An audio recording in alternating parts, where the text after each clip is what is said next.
SIR అంటే ఏంటి? SIR అంటే ఈ దేశంలో స్వాతంత్రం వచ్చినప్పటి నుంచి ఇప్పటికీ 8 సార్లు ఎస్ఐఆర్ జరిగింది. స్వాతంత్రం వచ్చినప్పటి నుంచి ప్రభుత్వాలు మారినా చేసినా చూస్తే స్వాతంత్రం వచ్చినప్పటి నుంచి 2026కి చూస్తే గతంలో 8 సార్లు ఎస్ఐఆర్ జరిగింది. ఎస్ఐఆర్ అంటే స్పెషల్ ఇంటెన్సివ్ రివిజన్. ఇది ఎప్పుడు కూడా ఎట్లా అంటే ఎవ్రీ 5 yearsకో 10 yearsకో 15 yearsకో ఇట్లా ప్రభుత్వాలు EC election commission of India ఈ ఎస్ఐఆర్ని జరుపుతుంది. అయితే గతంలో 2002లో ఒక ఎస్ఐఆర్ జరిగింది. అప్పుడు ఏంటంటే చట్టబద్ధంగా ఎస్ఐఆర్ జరిగింది. అందుకే ఈరోజు ఈ ఎస్ఐఆర్ని 2002 ఎస్ఐఆర్ని అనుసంధానం ఎక్కడ కలపాలని, ఎందుకంటే ముఖ్యంగా మేము ప్రజలకు కానీ మా బిఎల్ఎస్ ఏదైతే ఉన్నారో వాళ్ళకు మేము ట్రైనింగ్ ఇచ్చినప్పుడు ఏం చెప్తున్నాం అంటే 2025 ఓటర్ లిస్ట్ అనేది ప్రస్తుతం మన దగ్గర ఉంది. ఇప్పుడు మనం అందరం కూడా ఎన్రోల్ అయినది ఫ్రెష్. మన మున్సిపల్ ఎలక్షన్స్లో కూడా ఇక్కడ స్థానికంగా మీరు ఎవరైతే ఓట్లు వేశారో 2025 అప్డేటెడ్ లిస్ట్ ప్రకారమే మీరు అందరూ ఓట్లు వేశారు. ఇప్పుడు ఎస్ఐఆర్ ఏమంటుందంటే 2025 లిస్ట్ని 2002లో ఎందుకు కలపాలంటే చట్టబద్ధంగా ఆమోదం పొందిన ఎస్ఐఆర్ ఎప్పుడైంది లాస్ట్ అనేది 2002లో అయింది. కావున అందుకే ఈ ఎస్ఐఆర్లో ఎవ్వరు కూడా ప్రజలు స్థానికులు ఎవరైతే ఓటర్లు ఉన్నారో 2025లో మాది ఉంది, ఎందుకు మేము నమోదు చేసుకోవాలి, అవసరం లేదనుకుంటే మీరు నమోదు చేసుకొని ఎస్ఐఆర్లో పాల్గొనకుంటే మీకు ఓటు హక్కు కలగదు. మీకు ఓటు హక్కు కలగాలంటే ఖచ్చితంగా మీరు ఎన్యుమరేషన్ ఫామ్ని ఫిలప్ చేయాలి. మళ్ళీ దాంట్లో కండిషన్స్ రూల్స్ ఏవైతే ఉన్నాయో అవి పాటించి మీ బిఎల్లోకి ఇచ్చి ఎన్రోల్మెంట్ చేసుకుంటేనే రాబోయే భవిష్యత్ ఎలక్షన్స్లో కానీ ఇంకొకటి మీరు ఎక్కడ కూడా ఓటర్గా పాల్గొనాలంటే మీకు అర్హత కలుగుతుంది. ఇప్పుడు ముఖ్యంగా ఈ ఎస్ఐఆర్లో ఎందుకు ప్రజలు ఇంత అప్రమత్తంగా ఉండాలంటే గతంలో జరిగిన ఎస్ఐఆర్లు ప్రజాస్వామ్యబద్ధంగా ఒక డెమోక్రసీలో ఒక కాన్స్టిట్యూషన్ యాక్ట్ ప్రకారంగా సిటిజన్ యాక్ట్ ప్రకారంగా ఎస్ఐఆర్లో జరుగుతుండే. ప్రతి ఒక్కరికి కూడా పేదవాడు కానివ్వండి, రిక్షా నడిపించేటోడు కానివ్వండి, ఆటో నడిపించేటోడు కానివ్వండి, ఎవరన్నా ఉండనివ్వండి, పేదవాడిని కూడా ఆస్తి పన్ను ఎవరైతే కడుతున్నారో, ఆస్తి పరులు కూడా ఉన్నారో, richest of the richest people ఉంటే కూడా పేదవాడికి కూడా అప్పుడు ఆ ప్రభుత్వాలు వాళ్ళకు ఓటు కల్పించిన ఘనతలు ఉన్నాయి. కానీ ఇప్పుడు కేంద్ర ప్రభుత్వాలు, కొన్ని ప్రభుత్వాలు ఎలా అంటే కొన్ని సంస్థలని వాళ్ళు అనుకునే రకంగా మలుచుకొని వాళ్ళు అనుకునే రకంగా దొడ్డిదారిగా అధికారంలో ఒకప్పుడు ఓట్ చోరీ అవుతుండే, సీట్ చోరీ అవుతుండే. ఇప్పుడు మీరు ఏకంగా చూసిర్రు రాష్ట్రాల్లో సత్తాలే చోరీ చేసే పరిస్థితికి వచ్చేసారు దొడ్డిదారిగా. కావున అందుకే మాకు అనుమానం వ్యక్తమయ్యే కాంగ్రెస్ పార్టీ తరఫున మా బిఎల్ఎల్ని మేము ప్రతి నియోజకవర్గంలో పిసిసి బాడీ తరఫున మమ్మల్ని నియమితం చేసి మీరు వెళ్ళండి, ఆ కాన్స్టిట్యున్సీ ఇన్ఛార్జ్లు, ఎమ్మెల్యేలు, ఇంకా రాజకీయ నాయకులు ఎవరు ఉన్నారో వాళ్ళందరితో కలిసిమెలిసి ఫస్ట్ మాకు ఇచ్చిన ఎక్సర్సైజ్ ఏంటంటే మీరు ఆ కాన్స్టిట్యున్సీలో ఎన్ని పోలింగ్ బూత్లు ఉన్నాయి ఐడెంటిఫై చేయాలి. ఆ పోలింగ్ బూత్లు ఏవేవి ఉన్నాయో ఐడెంటిఫై చేసినాక ఒక్కొక్క పోలింగ్ బూత్ని ఒక BLA-2ని అపాయింట్మెంట్ చేయాలన్నారు. BLA-2 ఎందుకు అంటున్నామంటే ఈ ఎస్ఐఆర్ ప్రక్రియలో BLA-1 అనేది డిసిసి ప్రెసిడెంట్ ఉంటాడు, BLA-2 అనేది మా కాంగ్రెస్ తరఫున బూత్ ప్రతినిధిగా నియమించడం ఎవరైతే జరుగుతారో BLA-2గా ఏజెంట్గా ఉంటారు. సో కావున మేము అందరం కూడా గత నెల రోజుల ముందే ఈ యొక్క ప్రక్రియని కాంగ్రెస్ పార్టీ తరఫున ఈ యొక్క ఎక్సర్సైజ్ని స్టార్ట్ చేసినాం. BLA-2ని 292 BLAస్ని మేము అపాయింట్మెంట్ చేసుకోవడం జరిగింది. వాళ్ళని ఏదైతే ఎస్ఐఆర్లో ప్రక్రియ ఉందో వాళ్ళని అదే విధంగా నమోదు చేసినాము. BLA-2గా వీళ్ళు ఫస్ట్ ఎవరైతే నమోదు కావాలో అంటే దానికి ఒక ప్రక్రియ ఉంది. వాళ్ళకు BLA-2 ఫామ్ అఫీషియల్గా ఇస్తాం. ఆ ఫామ్ని ఫిలప్ చేసి వాళ్ళ ఐడి ప్రూఫ్ అది పెట్టి వాళ్ళ ఫామ్ ఫిలప్ చేసి వాళ్ళు డిసిసి ప్రెసిడెంట్ నియోజకవర్గం నుంచి ఉన్న వాళ్ళు ఆమోదం ఇస్తే, ప్రతినిధిగా ఇస్తే BLA-2గా తీసుకెళ్ళి నియోజకవర్గంలో ఎవరైతే ఈఆర్ఓ ఉంటారు, ఎలక్ట్రల్ రిజిస్ట్రేషన్ ఆఫీసర్ ఉంటారు నియోజకవర్గానికి, ఆయనకి ఈ BLA2 ఫామ్ ఇస్తే అఫీషియల్గా ఈ BLA2 అనేది నమోదై ఐడి కార్డు వస్తుంది. ఈ ఐడి కార్డు వచ్చినప్పటి నుంచి ఈ ప్రక్రియ మొదలవుతుంది. ఈ రోజు ఈ ప్రక్రియకి ఎందుకు కాంగ్రెస్ పార్టీ అప్రమత్తం ఉన్నాం, మేము కాన్షియస్గా ఎందుకున్నామంటే, మీరు చూశారు ఎలక్షన్ కమిషన్ ఆఫ్ ఇండియా ఒక కమిటీ వేస్తుంది, 3 సభ్య కమిటీ వేస్తుంది. ఆ 3 సభ్య కమిటీ ఏంది, గతంలో ఎవరు ఉంటుండే, ప్రధానమంత్రి దానికి చైర్మన్ ఉంటుండే, chief justice of India, leader of opposition దాంట్లో మెంబర్స్గా ఉంటుండే. కానీ ఈ ప్రభుత్వం అధికారంలో కేంద్రంలో వచ్చిన తర్వాత ఎన్డీఏ ప్రభుత్వం ఏం చేసిందంటే, chief justice of India, supreme court chief జస్టిస్ని అందులో మెంబర్గా తొలగించి హోం శాఖని, హోం మంత్రిని అందులో మెంబర్గా పెట్టడం జరిగింది. చైర్మన్గా ఎవరు ఉంటారు, ప్రధానమంత్రి గారు చైర్మన్గా ఉంటారు, హోంశాఖ సెంట్రల్ హోమ్ మినిస్టర్ దాంట్లో మెంబర్గా ఉంటారు, లీడర్ ఆఫ్ అపోజిషన్ మెంబర్గా ఉంటారు. సో ఒక న్యాయ వ్యవస్థ కూర్చున్న ఒక వ్యక్తిని మీరు అక్కడ నుంచి తొలగించి మీ పార్టీ ప్రతినిధిని అక్కడ తెచ్చి కేంద్ర హోంశాఖ మంత్రి మీరు అక్కడ పెడుతున్నారంటే పలు అనుమానాలు అనేది రాజకీయ పార్టీలకు, ఈరోజు ప్రతిపక్షాలు ఉన్న రాజకీయ పార్టీలకు కొన్ని అనుమానం వ్యక్తమవుతాయి. వెస్ట్ బెంగాల్లో చూసాం, ఈరోజు మమతా బెనర్జీ గారితో ఏం జరిగింది, 30 లక్షల ఓట్లు దాదాపు తొలగిపోయి ఆమె అధికారం కోల్పోయే, ఆమె సీటే ఓడిపోయిన పరిస్థితి ఈరోజు మేము చూసాం. కావున అందుకే కాంగ్రెస్ పార్టీ దేశంలో జరుగుతున్న SIR కన్నా తెలంగాణలో మరింత గట్టిగా చేయాలని ముఖ్యమంత్రి గారు మొన్న జూమ్ మీటింగ్లో జరిగినప్పుడు PCC ప్రెసిడెంట్ మహేష్ కుమార్ గౌడ్ గారు పార్టీకి దిశానిర్దేశనం చేయడం జరిగింది. మీరందరూ కూడా SIR ప్రక్రియ అయిపోయే వరకు ప్రజలతో దగ్గర కాండి, ఆ నియోజకవర్గాల్లో వెళ్ళండి. SIR ప్రక్రియ ప్రతి ఒక్క ఓటర్ ఇంట్లో ఒక్కొక్క ఓటు కూడా తొలగించకుండా ప్రతి ఒక్కరు నమోదు కావాలని ముఖ్యమంత్రి గారు, PC ప్రెసిడెంట్ గారు మాకు స్పష్టంగా ఆదేశాలు ఇవ్వడం జరిగింది. కావున ఈరోజు నేను కూడా నారాయణఖేడ్ నియోజకవర్గానికి ఒక కోఆర్డినేటర్గా వచ్చినప్పుడు SIR మీద ఈ అంశాలు మీ దృష్టికి తీసుకొస్తున్నా.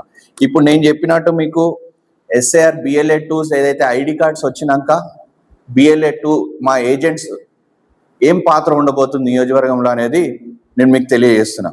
మీ అందరికి తెలుసు, నిన్న SIR అనే ప్రక్రియ అఫీషియల్గా నిన్న ఎలక్షన్ కమిషన్ ఆఫ్ ఇండియా ఏదైతే డేట్ ఇచ్చిందో తెలంగాణ రాష్ట్రంలో 25 జూన్ నుంచి SIR ప్రక్రియ మొదలవుతుందని చెప్పారు. మళ్ళీ 25 నుంచి 24/7/2026 వరకు ఈ ప్రక్రియ మొదలై నడుస్తుంది. ఈ నడిచే క్రమంలో ఏముందంటే 24-27 నుంచి బూత్స్ రేషనలైజింగ్, అంటే మన బూత్ని మనం గుర్తించడం. ఇప్పుడు మా BLA2స్ని ఎవరినైతే మేము అపాయింట్ చేసినామో వాళ్ళు ప్రతి 1200 ఓటర్లకు ఒక బూత్ని ఏర్పాటు చేస్తున్నారు SIRలో. 1201 దాటినా అది ఇంకో బూత్లకి నమోదు అవుతుంది ఓటర్. సో ఈ 1200 ఓటర్ల బూత్ రేషనలైజింగ్ అంటే వాళ్ళ బూత్ ఎక్కడ ఉందో వాళ్ళు ఐడెంటిఫై చేయాలి. ఫస్ట్ ప్రక్రియ అది. ఈ SIR ప్రక్రియ ఏదైతే నిన్న స్టార్ట్ అయిందో, ఫస్ట్ మా BLAs ఏం చేస్తారంటే BLO తోటి కలిసి బూత్ రేషనలైజింగ్, ఎక్కడెక్కడ బూత్లు ఉన్నాయో, ఏ వార్డుకి ఏ బూత్ వస్తుందో అనేది క్లియర్ కట్గా ఐడెంటిఫై చేసిన తర్వాత మళ్ళీ ఈ BLAs కూడా మేము ఏం చెప్తున్నామంటే చాలా సన్నిహితంగా ఉండి మీరందరు BLOs తోటి మంచి అవగాహన తెచ్చుకొని BLOs చేసే ప్రతి పనితీరు మీద మీరు దృష్టి పెట్టాలి.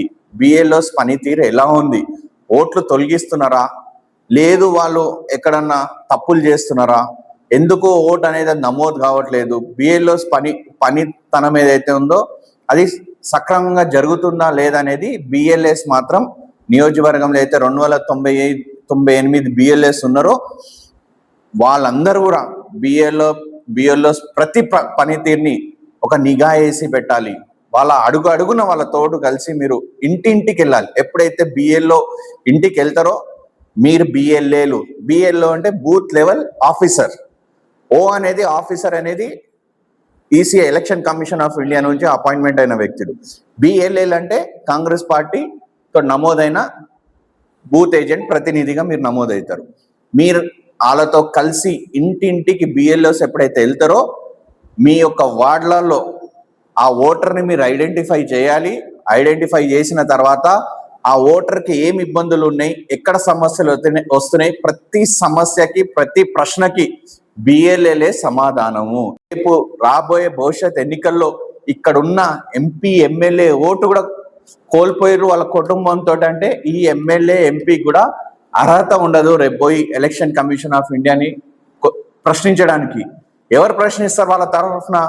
వాళ్ళ ఓట్ నమోదు ఏ వార్డులో అయితే అయిందో అక్కడ BLA 2నే వెళ్ళి ఎంపీ గారు ఎమ్మెల్యే గారు ఓటు ఎందుకు నమోదు కాలేదని ప్రశ్నించే హక్కు BLAకి ఉంటుంది. అందుకే ఈరోజు SIR ప్రక్రియ అయితే జరుగుతుందో కాంగ్రెస్ పార్టీ మీద పెద్ద బాధ్యత BLS 2 మీద పెట్టడం జరుగుతుంది. మీరందరూ కూడా BLSని మేము ఒకటే చెప్తున్నాం, SIR ప్రక్రియలో ఎలక్షన్ కమిషన్ ఆఫ్ ఇండియా ఒక డేట్స్ ఇచ్చింది. ఏమి ఇచ్చిందంటే 25th నుంచి స్టార్ట్ అయ్యి 27th వరకు BLOలు ఇంటింటికి సందర్శన చేస్తారు. 25/6/2026 24/7/2026 వరకు BLOs ఇంటింటికి వెళ్ళి మీ సందర్శన చేస్తారు. అప్పుడు మన BLS కూడా వాళ్ళతో కలిసి ఇంటింటికి వెళ్ళడం జరుగుతుంది. మళ్ళీ బూత్స్ రేషనలైజింగ్ అనేది 24/7 నుంచి 31/7/2027 వరకు నడుస్తుంది. ఒక నెల బూత్ల ఐడెంటిఫై అనేది. మళ్ళీ 31/7/2026 నుంచి 38/2026 వరకు క్లెయిమ్ మరి అభ్యంతరాలు, అంటే మీకు ఏమైనా ప్రశ్నలు ఉన్నా డౌట్లు ఏమైనా ఉన్నా అదొక 1 month టైం ఉంటుంది. 31/7/2026 28/9/2026 వరకు మీరు నోటీసులు, మీ అభ్యంతరాలు, ఓటర్ నమోదు, ముసాయిదా ఓటర్ లిస్ట్ ఏదైతే వస్తుందో అదొకటి ఉంటుంది. ముసాయిదా ఓటర్ జాబితా ఎప్పుడు వస్తుంది అంటే 31/7/26కి. ఈ 1 month లో మీరు ఎవరైతే ఓట్లు డిలీట్ అయినాయో, అడిషన్స్ అయినాయో, మార్పులు చేర్పులు అడ్రస్ చేసుకుంటారో ముసాయిదా SIR ఓటర్ లిస్ట్ 31/7/2026కి అఫీషియల్గా ఎలక్షన్ కమిషన్ ఆఫ్ ఇండియా నుంచి రాబోతుంది. 31/7 నెల లోపల మీరు ఏం చేయాలంటే ఓటర్ నమోదులు చేసుకోవాలి, డిలీషన్స్ ఏమైనా ఉంటే చేసుకోవాలి, అభ్యంతరాలు ఏమైనా చేసుకోవాలి. ముసాయిదా ఓటర్ లిస్ట్ లో మీరు ఎట్టి పరిస్థితుల్లో నమోదు కావాలి ఓటర్లు. అక్టోబర్ 1వ తేదీ 2026కి ఫైనల్ SIR ఓటర్ లిస్ట్ రాబోతుంది. సో ఈ ప్రక్రియ నడుస్తున్నప్పుడు మేము అందరం కూడా కాంగ్రెస్ పార్టీ తరఫున మన BLSకి కానీ అందరికి ఏం కోరుతున్నామంటే, SIR ఏవైతే డేట్లు ఇచ్చినాయో ఫస్ట్ BLS తోటి ఇంటింటికి వెళ్ళడము, బూత్స్ ఒకటి ఐడెంటిఫై చేయడము, ముసాయిదా ఓటర్ లిస్ట్ ఏదైతే SIRది రాబోతుందో, మళ్ళీ మీ క్లెయిమ్స్ అబ్జెక్షన్స్ ఏమైతున్నాయో అవి 4 ప్రక్రియలు చేసుకున్న తర్వాత 5వ ప్రక్రియ లాస్ట్ అనేది ఫైనల్ ఓటర్ లిస్ట్ 1 అక్టోబర్కి రాబోతుంది. కావున ఈయనలో నమోదు కానీ BLA 2స్కి మేము ఏదైతే శిక్షణ తరగతులు కూడా ఇవ్వడం జరిగింది, వాళ్ళకి బాధ్యతలు ఇవ్వడం జరిగింది. వాళ్ళ ID కార్డ్స్ వచ్చిన తర్వాత BLA 2s ఎప్పటికప్పుడు చేయాల్సినది ఏంటంటే, ప్రతి నియోజకవర్గానికి ఒక ERO ఉంటాడు, ఎలక్ట్రల్ రిజిస్ట్రేషన్ ఆఫీసర్ ఉంటాడు. ఆ ERO కింద మండల స్థాయిలో, టౌన్లో మాత్రం మీకు ఒక 7-8 మంది AEROలు ఉంటారు, అసిస్టెంట్ ఎలక్ట్రల్ రిజిస్ట్రేషన్ ఆఫీసర్ ఉంటారు. సో మీకు ఏమైనా క్లెయిమ్స్ వచ్చినా, ఏమైనా అభ్యంతరాలు వచ్చినా, ఏమైనా డౌట్స్ ఉన్నా అఫీషియల్గా ఎలక్షన్ కమిషన్ ఆఫ్ ఇండియా నుంచి ఎవరైతే EROలు AROలు ఉంటారో మీ ప్రతినిధులుగా ఎవరైతే BLA 2స్ని అపాయింట్ చేసినామో ప్రతి వారం మీకు అక్కడ మీటింగ్ ఉంటుంది. ERO తోటి AEROలతో మీటింగ్ ఉంటుంది మండల స్థాయిలో, నియోజకవర్గం స్థాయిలో. మీరు వాళ్ళతో మీటింగ్ చేసి ఏదైతే మీరు BLS తోటి కలిసి BLAలు వెళ్తున్నారో, ప్రజలకు ఏవైతే డౌట్స్ వచ్చినాయో, ఎక్కడ ఓట్లు ఇబ్బందులు అవుతున్నాయో, ఎక్కడ తొలగిపోతున్నాయో, దాని సమస్యలు ఏమొస్తున్నాయో వాళ్ళ దృష్టికి తీసుకెళ్తే వాళ్ళు అక్కడ ఏమైనా క్లెయిమ్ ఫామ్స్ అవి ఉంటే తీసుకొని మీ సమస్యలకు పరిష్కారం చేయడానికి కూడా వాళ్ళు ఉంటారు. సో ఈ ప్రక్రియ అయిపోయినాక ఏంటంటే, ముఖ్యంగా చెప్పేది ఏంటంటే 2025 లేటెస్ట్ లిస్ట్ని తీసుకెళ్ళి 2002 దాంతో మనం కలపాలి. అంటే SIR అనేది ప్రక్రియ 2 దాని మీద విధానాలపైనే నుంచొని ఉన్నది. ఏంటది అంటే, ఒకటి మ్యాపింగ్, రెండోది డాక్యుమెంటేషన్.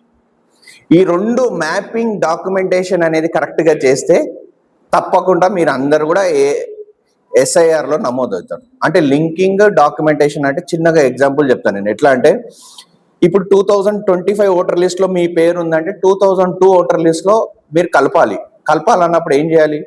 లింకింగ్, మ్యాపింగ్ చేయాలి. అంటే లింక్ అంటే 2025 పేరుని మీ పేరుని తీసుకెళ్ళి 2002 ఓటర్ లిస్ట్లోనే, అప్పుడు మీకు 18 years నిండి ఉంటే 2002 ఓటర్ లిస్ట్లో దాన్ని మ్యాపింగ్ చేస్తే, లింక్ చేసి మ్యాప్ చేస్తే, ఆ ఎన్యుమరేషన్ ఫామ్ ఫిల్అప్ చేసి మీరు మీ BLOకి ఇస్తే మీరు అఫీషియల్గా SIRలో నమోదవుతారు. సపోజ్ మీకు 2002 తర్వాత మీకు 18 ఇయర్స్ నిండి మీ పేరు అలా నమోదు కాలే, ఇప్పుడు 2025 ఓటర్ లిస్ట్ లో మీ పేరు వచ్చిందంటే ఏం చేయాలంటే, మీ పేరుని 2025 పేరుని తీసుకెళ్ళి 2002లో మీ ఫాదర్, మదర్, నానమ్మ, అమ్మమ్మ, తాతలు ఎవరైనా అప్పుడు ఎన్రోల్ అయ్యి ఉంటారు కదా, వాళ్ళ పేరుతోటి మీరు లింక్ చేసి మ్యాప్ చేస్తే, ఎన్యుమరేషన్ ఫామ్ ఫిల్అప్ చేస్తే 2000 ఓటర్ లిస్ట్ కి మీరు అర్హులై మళ్ళీ SIR లో నమోదవుతారు. కానీ ఇక్కడ ఒక సమస్య ఉంది. 2002 ఓటర్ లిస్ట్ లో సెల్ఫ్ మ్యాపింగ్ ఇప్పటివరకు చేసుకున్నారు మీరు. మీ పేరు సెల్ఫ్ మ్యాపింగ్ లో లేకున్నా మీ ఫాదర్, మదర్, మీ రిలేషన్షిప్ ఎవరున్నారో చేస్తే అక్కడ మీ పేరు నమోదైంది. కానీ 2000 ఓటర్ లిస్ట్ లో మీ పేరు లేదు, మీ ఫాదర్ పేరు లేదు, మదర్ పేరు లేదు, తాతల పేరు లేదు, అమ్మమ్మ పేరు లేదు, నానమ్మమ్మ పేరు లేదంటే దీని పక్షంలో ఏం చేయాలి? అప్పుడు SIR ఒక ప్రక్రియ ఇచ్చింది, 3 కేటగిరీలు ఇచ్చింది దీనికి. అప్పుడు 2002 లిస్ట్ లో ఎవరు రిలేషన్షిప్ లేదు, మీరు ఎట్లా కలపాలి, దానికి మీరు అఫీషియల్ గా SIR లో ఎట్లా నమోదు కావాలంటే, 2002 లిస్ట్ లో మీ పేరు లేదు, మీ పక్షాన ఎవరి పేర్లు లేనప్పుడు 30 జూన్ 1987 లోపల జన్మించిన వాళ్ళు ఎవరైతే ఉంటారో, నేనే ఉన్నా 1981లో నేను జన్మించిన, ఇప్పుడు 87 ముందు 30 జూన్ లోపల నేను నమోదు కావాలి. అప్పుడు ఏం చేయాలంటే, నా ఒక డేట్ ఆఫ్ బర్త్ ని, ఒక ప్రూఫ్ ని నేను ఇచ్చి ఎన్యుమరేషన్ ఫామ్ లో ఫిలప్ చేస్తే అప్పుడు నేను SIR లో ఫస్ట్ కేటగిరీలో నమోదవుతా. నేను ఫస్ట్ కేటగిరీలో నమోదవుతా.